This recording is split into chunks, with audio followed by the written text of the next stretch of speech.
Hey guys, this is going to be another build guide and showcase for another Enchantress variant.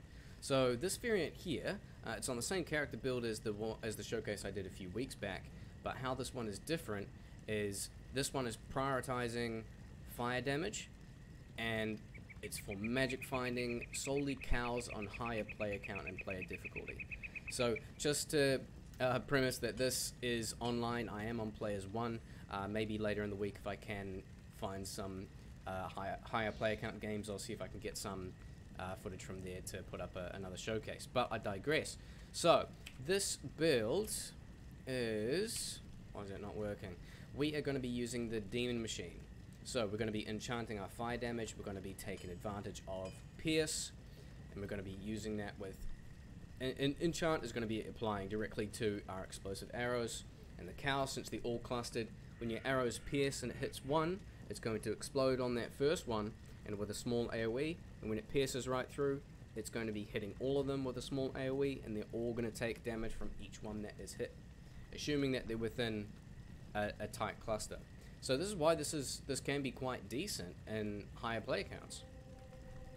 So yes, it is an Enchantress. Yes, there is a little bit of pre-buffing involved. You don't need to pre-buff as much if you're just playing players 1. You could probably get away with just doing whatever you have on you. But when it comes to the higher player counts, you do unfortunately need to pre-buff, but not as much as you might think. I have tried to minimize it so it's a bit more smoother to roll over when I am joining games, creating new ones.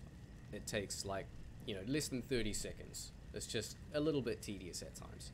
So we'll run over the skills and stats really quickly, and then we'll get right into it. My character's enchanted already, my bad, but it's alright. We've got enough strength and dexterity to wear gear, pretty standard, and then the rest in vitality. So this build I can't be bothered respecing. I was using for a few other theory crafting options. So your strength and dexterity do not need to be this high at all. You can get more health than 800. Because I am pre-buffing on 2 different swap sets as well, so my bow on one, and then I've got my my crossbow, not bow as in battle orders, but that's exactly what I was mentioning. So I don't have call to arms to actually bow to battle orders, so the 800 can be higher, and I can probably fit, like, how much is this, 95 dexterity, 156, okay, so strength is definitely higher. So there's options you can absolutely save on strength and dexterity. Now, for, not gear yet, skills.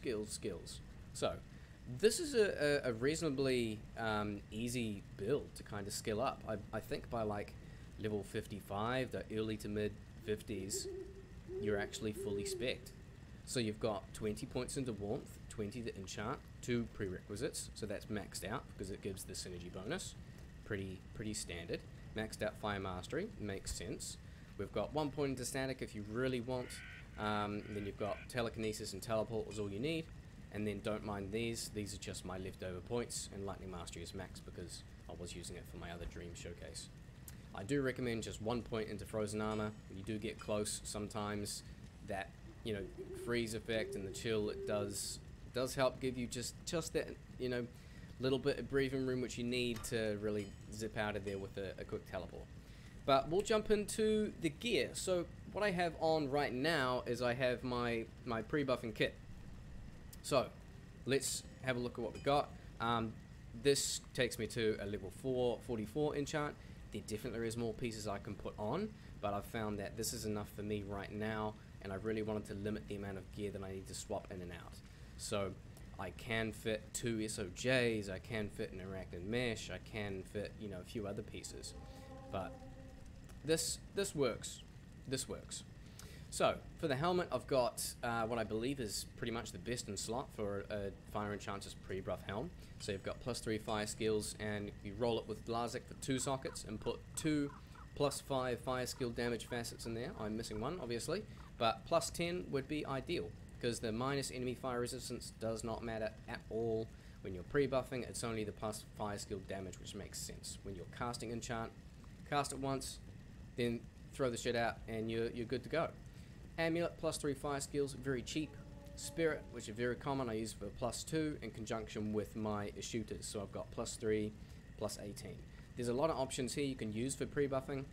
The cheapest one I would actually recommend if you're looking to do this is just to farm, farm Drognin in Act 2 normal, get a staff with 2 open sockets and +3 enchant, and make a leaf in there so you can get +6. An easy alternative and a lot less strength requirement than a Monarch, which is 156.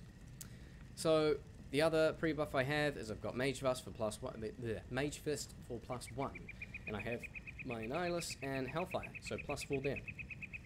I have 5 more skillers. I know I can fit more, but as I said, I really want to limit the amount of gear I need to swap in and out. So I've got another 5 there, so that takes me to 44. I'll hit the Mercenary, and then we'll start swapping some gear out. So let's chuck that in, find some room. Okay, cool. So, magic finding. First piece we're swapping out is our Harlequin Quest. So, this is giving us 74. We can get 75 with an IST, but I'm a cheapy boy, so I'll put my P-Tobas in there. For the chest, we've got a few options. So, if we're farming lower player counts, I would recommend the Skin of the Viper Magi. If you can socket it, get some more magic find in there, that's brilliant. This gives us 30 faster cast rate, helps us reach a higher breakpoint, little bit of resistances if you want, and another spot for, 24 MF if we need. So for the belt, I do recommend the Razor Tail. If you want, you can use something else here, but it depends on what bow you are using. So with the Demon Machine, it has 66% chance to pierce. With the another option we could use is the Kuko Shikaku bow, which has 50% chance to pierce. So in my experience, like I prefer using these. Razor Tail and Demon Machine, it has a much higher consistency. You can get away with just using the Demon Machine without the Razor Tail, since it has 66 pierce. It's still reasonably good. If that's the case, I would probably recommend something like the Erected Mesh, or even a crafted caster belt, so you could reach a higher breakpoint just to zip around a bit faster. For rings, I have Ravenfrost to help me when I get too close and I'm too lazy, and I have another 10 FCR, just some magic find there. My amulet, let's swap that out to this piece of garbage, which is only for faster cast rate, so I can get a little bit higher breakpoint. I don't actually need it if I'm running the Viper Magi, so in that case I'd put on something with just more magic find. For the boots, I have my War Trams for 47, and that is about it, really. If I am using the Viper Viper Magi's for this setup, I would swap out and use the Chance Guards for 38. So let's see what this gets us. We've got 13k damage. Magic find is 290, so that is also including just these small charms here, and a 38 Geeds. Now, if you're farming a higher player difficulty, I would recommend swapping out a few more pieces of gear. So, when it comes to the higher player difficulty, I've really noticed that the more minus res you get, the further you can clear. So, what I have done is I've made this, which is a minus 20% to enemy fire resistance dueled ancient armor. So you don't actually need the fire skill damage at all, which is great, because the fire skill damage, you're not actually casting any fire skills. It's only on the pre-buff for enchant, and nothing's really going to beat your Almost Robes with +3. It already has the 14 fire skill damage. So minus 20 enemy fire resistance is going to go a long way. And if that is the case, I swap out Mage Fist so I can get an extra 20 there, and then I swap out my amulet so I can get an extra 10. So I've got 10 on the ring, 10 on the amulet, and then 20 there, so that helps me reach the 37 faster cast rate breakpoint, which I believe is 10 frames. So, what does that give us now? So we've got 14k damage, we've got magic find is a bit lower at 199, still at 200. Bear in mind, if you can be bothered, you can toss out a whole bunch more charms there. This amulet is crappy, 10% faster cast rate. That's another opportunity to fit more magic find if you wanted to. I believe a rare ring can roll up to 15, so 10 faster cast rate and 15. For the ring, you can swap that out for a Nigel's. There you go, there's a Nigel. Can chuck that on. So that leads us to 229. So I think that is good enough for a showcase. Let's see how it runs. I like how cheap this build is. Very cheap. And it works pretty damn well for the pets. This is Players 1.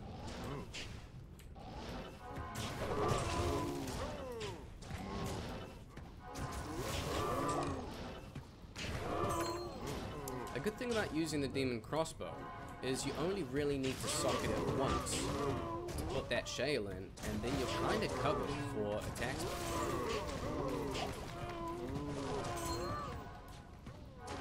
In terms of like damage per second, if you will, the Kuko Shikaku bow has potential to be better, but you need to invest more attack speed. So it has a higher attack speed breakpoint you can reach with the Kuko bow, but you need more attack speed.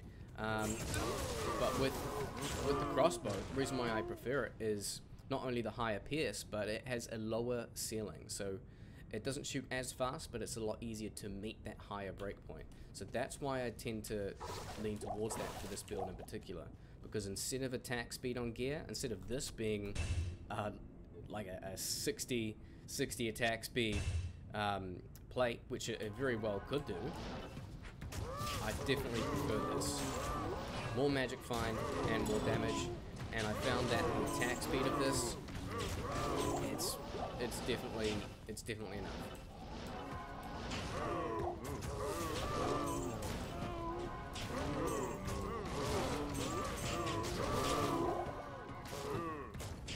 See if we can find another big pack down here.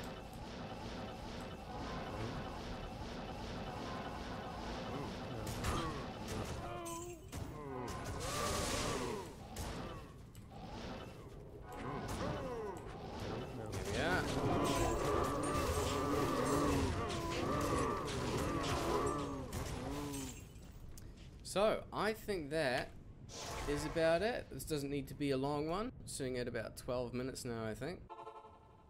That is the Bow Enchantress Magic Find.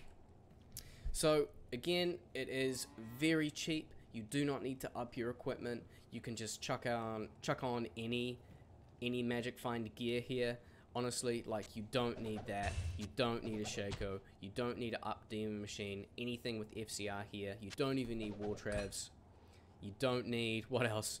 Any Nigel's ring you can chuck on. You don't need an Annie. You don't need a Hellfire Jaunts. You don't need a Geeds. So if you wanted to make this through the game, if you wanted something to kind of test out and cows when you get to the end game, it's really achievable. This is really achievable, and it can hold its own in higher player count difficulties for sure. So stay tuned. I'll probably have I'll try and have another video out this week, maybe if I can be bothered. But yeah, thanks again for the support, and thank you for 100 subscribers. So I'm not really the one to do like a subscriber special, but yay! I don't know. Fuck. But thanks, guys. If you got any questions, leave it in the comments. Absolutely, I'll be reading those. But yeah, see you around.